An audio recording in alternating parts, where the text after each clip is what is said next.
ನಿನ್ನೆ ಸಂಜೆ ಮುಖ್ಯಮಂತ್ರಿ ಸಿದ್ದರಾಮಯ್ಯ ಅವರ ನಿವಾಸದಲ್ಲಿ ಮಹತ್ವದ ಡಿನ್ನರ್ ಮೀಟಿಂಗ್ ಆಗಿದೆ.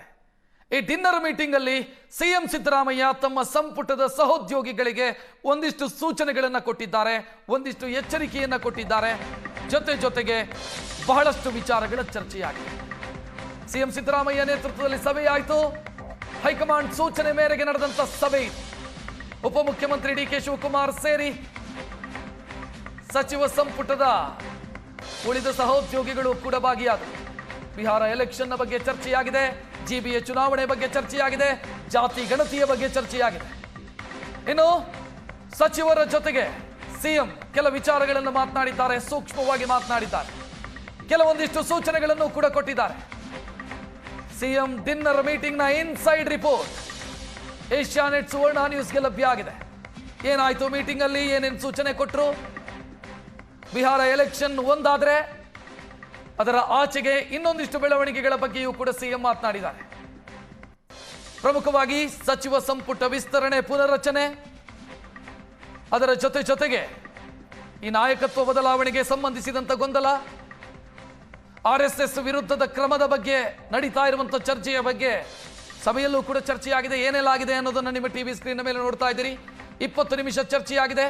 ಸಿಎಂ ಡಿಸಿಎಂ ಮಾತನಾಡಿದ್ದಾರೆ. ಪಂಚಾಯತ್ ಮತ್ತು ಜಿಬಿಎ ಚುನಾವಣೆಗಳ ಬಗ್ಗೆಯೂ ಕೂಡ ಸಮಾಲೋಚನೆಯಾಗಿದೆ.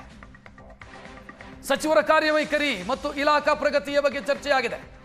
ಸಂಪುಟ ಪುನರ್ರಚನೆಯ ಅಗತ್ಯ ಏನು, ಅನಿವಾರ್ಯತೆ ಏನು ಅನ್ನೋದರ ಬಗ್ಗೆ ಚರ್ಚೆಯಾಗಿದೆ. ಬಿಹಾರ ಚುನಾವಣೆ ಪ್ರಚಾರದ ಬಗ್ಗೆ ಸಮಾಲೋಚನೆಯಾಗಿದೆ. ಯಾವ ಸಚಿವರು ಬಿಹಾರಕ್ಕೆ ಹೋಗಬೇಕು ಇದರ ಬಗ್ಗೆಯೂ ಕೂಡ ಮಾತುಕತೆಯಾಗಿದೆ. ಜಿಬಿಎ ಚುನಾವಣೆ, ಜಿಲ್ಲಾ ಪಂಚಾಯತ್, ತಾಲೂಕು ಪಂಚಾಯತ್ ಚುನಾವಣೆಯ ಬಗ್ಗೆಯೂ ಕೂಡ ಪ್ರಸ್ತಾಪ ಆಗಿದೆ. ಪರ್ಟಿಕ್ಯುಲರ್ ಆಗಿ ಚುನಾವಣೆ ನಡೆಸೋ ವಿಚಾರವೂ ಕೂಡ ಪ್ರಸ್ತಾಪ ಆಗಿದೆ. ಜಿಬಿಎ ಎಲೆಕ್ಷನ್ಗೆ ಸಿದ್ಧವಾಗಿರಿ ಎನ್ನುವಂಥ ಸೂಚನೆ. ಇನ್ನು ಜಾತಿ ಗಣತಿ ವಾದ ಪ್ರತಿವಾದಗಳ ಬಗ್ಗೆಯೂ ಕೂಡ ಸಮಾಲೋಚನೆ ನಡೆದಿದೆ ನಿನ್ನೆ ನಡೆದಂತ ಡಿನ್ನರ್ ಮೀಟಿಂಗ್ ಅಲ್ಲಿ. ಇನ್ನು ಸಿಎಂಗೆ ಮಾಹಿತಿಯನ್ನ ಕೊಟ್ಟು ಅಥವಾ ಅನುಮತಿಯನ್ನ ಪಡೆದು ಒಂದಿಷ್ಟು ಸಚಿವರು ಗೈರಾಗಿದ್ರು. ಅವರು ಯಾರು? ಜಮೀರ್ ಅಹಮದ್ ಖಾನ್, ಬೋಸರಾಜು, ಸತೀಶ್ ಜಾರಕಿಹೊಳಿ, ಲಕ್ಷ್ಮೀ ಹೆಬ್ಬಾಳ್ಕರ್ ಮತ್ತು ಮಾಂಕಾಳ ವೈದ್ಯ. ಇಷ್ಟು ಜನ ಸಿಎಂಗೆ ಮಾಹಿತಿಯನ್ನ ಕೊಟ್ಟು ಸಿಎಂ ಅನುಮತಿಯನ್ನ ಪಡೆದು ಗೈರಾದವರು. ಒಟ್ಟು 5 ಜನ ಗೈರು ಹಾಜರಾಗಿದ್ರು ನಿನ್ನೆಯ ಸಭೆಗೆ. ಈ ಬಗ್ಗೆ ಹೆಚ್ಚಿನ ಡೀಟೇಲ್ ನೀಡೋದಕ್ಕೆ ನಮ್ಮ political bureau head Anand phone ಸಂಪರ್ಕದಲ್ಲಿ. ಆನಂದ್, ನಿರೀಕ್ಷಿತ ಚರ್ಚೆಗಳೇ ಆಗಿರೋದಾ ಅಥವಾ ಔಟ್ ಆಫ್ ಸಬ್ಜೆಕ್ಟ್ ಏನಾದರೂ ಚರ್ಚೆ ಆಯ್ತಾ ಸಭೆಯಲ್ಲಿ?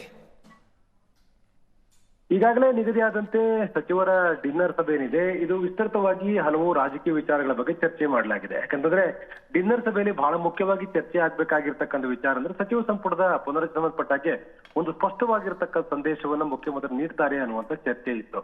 ಅದರ ಬೆನ್ನಲ್ಲೇ ನಿನ್ನೆ ನಡೆದಂತ ಡಿನ್ನರ್ ಸಭೆಯಲ್ಲೂ ಕೂಡ ವಿಸ್ತೃತವಾಗಿ ಸಚಿವ ಸಂಪುಟ ಸಭೆಗೆ ಸಂಬಂಧಪಟ್ಟ ಹಾಗೆ ಮುಖ್ಯಮಂತ್ರಿಗಳು ಒಂದು ಪರೋಕ್ಷವಾಗಿರುವ ಸಂದೇಶವನ್ನು ಕೊಟ್ಟಿದ್ದಾರೆ. ಡಿಸೆಂಬರ್ ನಲ್ಲಿ ಈ ಒಂದು ಸಚಿವ ಸಂಪುಟ ಪುನರ್ರಚನೆ ಆಗತ್ತೆ ಅಂತಕ್ಕಂಥದನ್ನ ಪರೋಕ್ಷವಾಗಿ ಅವರು ಆರಂಭಿಕವಾಗಿ ಮಾತಾಡಿದ ಸಂದರ್ಭದಲ್ಲಿ ಸಚಿವರಿಗೆ ಒಂದು ಸ್ಪಷ್ಟವಾದ ಸುಳಿವನ್ನು ಕೊಟ್ಟಿದ್ದಾರೆ. ಇದರ ಜೊತೆಗೆ ಬಿಹಾರದ ಚುನಾವಣೆ ಬಗ್ಗೆ ಕೂಡ ಚರ್ಚೆ ಆಗಿದೆ. ಬಿಹಾರದಲ್ಲಿ ಕಾಂಗ್ರೆಸ್ ಈ ಬಾರಿ ಗೆಲ್ಲೇಬೇಕು ಅಂತಕ್ಕಂಥ ನಿಟ್ಟಿನಲ್ಲಿ ಕಾಂಗ್ರೆಸ್ ಹೈಕಮಾಂಡ್ ಎಲ್ಲಾ ಪ್ರಯತ್ನಗಳನ್ನು ಮಾಡ್ತಾ ಇರುವಂತಹ ಹಿನ್ನೆಲೆಯಲ್ಲಿ ಯಾವ್ಯಾವ ರಾಜ್ಯಗಳಲ್ಲಿ ಕಾಂಗ್ರೆಸ್ ಅಧಿಕಾರವಿದ್ದೋ ಆ ರಾಜ್ಯಗಳ ಸಚಿವರು ಅಲ್ಲಿಗೆ ಹೋಗಿ ಪ್ರಚಾರ ಮಾಡಬೇಕು ಅಂತಕ್ಕಂಥ ಸಂದೇಶದ ಭಾಗವಾಗಿ ನಿನ್ನೆ ನಡೆದಂತ ಡಿನ್ನರ್ ಮೀಟಿಂಗ್ ಅಲ್ಲಿ ಚರ್ಚೆ ಆಯಿತು. ಅಂತಿಮವಾಗಿ ಹಿಂದಿ ಬರ್ತಕ್ಕಂಥ, ಇಂಗ್ಲಿಷ್ ಬರ್ತಕ್ಕಂಥ ಸಚಿವರನ್ನ 1 ವಾರಗಳ ಕಾಲ ಪ್ರವಾಸ ಮಾಡ್ಲಿಕ್ಕೆ ಬಿಹಾರಿ ಕಳಿಸಲಿಕ್ಕೆ ನಿರ್ಧಾರವನ್ನು ಮಾಡಲಾಗಿದೆ. ಪ್ರಮುಖವಾಗಿ ಪ್ರಿಯಾಂಕಾ ಖರ್ಗೆ, ಸಂತೋಷ್ ಲಾಡ್, ಈಶ್ವರ್ ಖಂಡ್ರೆ ಸೇರಿದಾಗೆ ಪ್ರಮುಖರೆಲ್ಲರೂ ಕೂಡ ಈ ಒಂದು ಪ್ರಚಾರದಲ್ಲಿ ಭಾಗಿಯಾಗ್ತಾರೆ. ಈ ಕುರಿತು ನಿರ್ಧಾರವೂ ಕೂಡ ಮಾಡಲಾಗಿದೆ.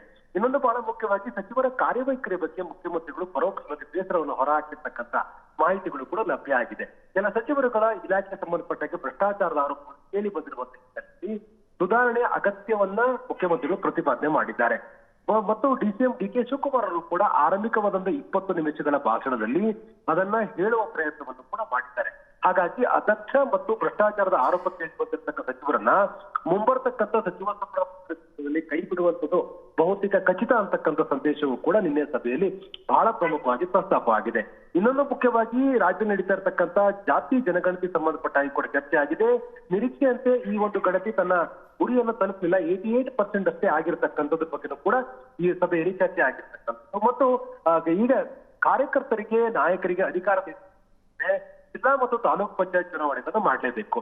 ಫೆಬ್ರವರಿ ಮಾರ್ಚ್ನಲ್ಲಿ ಚುನಾವಣೆಯನ್ನು ಪೂರ್ಣಗೊಳಿಸಬೇಕು, ಅದಕ್ಕೆ ಬೇಕಾದ ಸಹಕಾರ ನೀಡುವಂತೆ ಮುಖ್ಯಮಂತ್ರಿಗಳು ಕೊಟ್ಟಂತ ಹಿನ್ನೆಲೆಯಲ್ಲಿ ನಿನ್ನೆ ನಡೆದ ಸಭೆಯಲ್ಲಿ ಎಲ್ಲಾ ಸಚಿವರು ಕೂಡ ಜಡ್ಪಿ ಮತ್ತು ಟಿಪಿ ಚುನಾವಣೆಗೆ ಸಹಮತವನ್ನ ವ್ಯಕ್ತಪಡಿಸಿದ್ದಾರೆ. ಜೊತೆಗೆ ಜಿಬಿಎ ಚುನಾವಣೆ ನಡೆಸುವ ಬಗ್ಗೆಯೂ ಕೂಡ ಒಂದು ವಿಸ್ತೃತವಾದ ಚರ್ಚೆ ಆಗಿದ್ದು ಬೆಂಗಳೂರು ಸಚಿವರು ಇದಕ್ಕೆ ಸಹಮತ ವ್ಯಕ್ತಪಡಿಸಿದರೆ ವಾರ್ಡ್ ವಿಂಗಡಣೆ ಬಳಿಕ ಸ್ಪಷ್ಟವಾಗಿರ್ತಕ್ಕಂಥ ಮೀಸಲಾತಿಯೊಂದಿಗೆ ಚುನಾವಣೆ ಆಗಬೇಕು ಅಂತಕ್ಕಂಥ, ಆದರೆ ಇದು ಜಡ್ಪಿ ಟಿಪಿ ಚುನಾವಣೆ ಆದ ನಂತರ ಮಾಡಿದ್ರೆ ಸೂಕ್ತ ಅಂತಕ್ಕಂಥ ಅಭಿಪ್ರಾಯ ಕೂಡ ಸಭೆಯಲ್ಲಿ ಬಂದಿದೆ.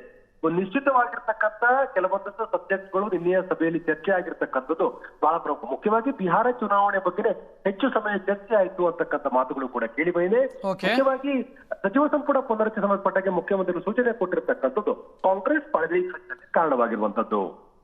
ಥ್ಯಾಂಕ್ ಯು ಆನಂದ್ ಮಾಹಿತಿಗೆ.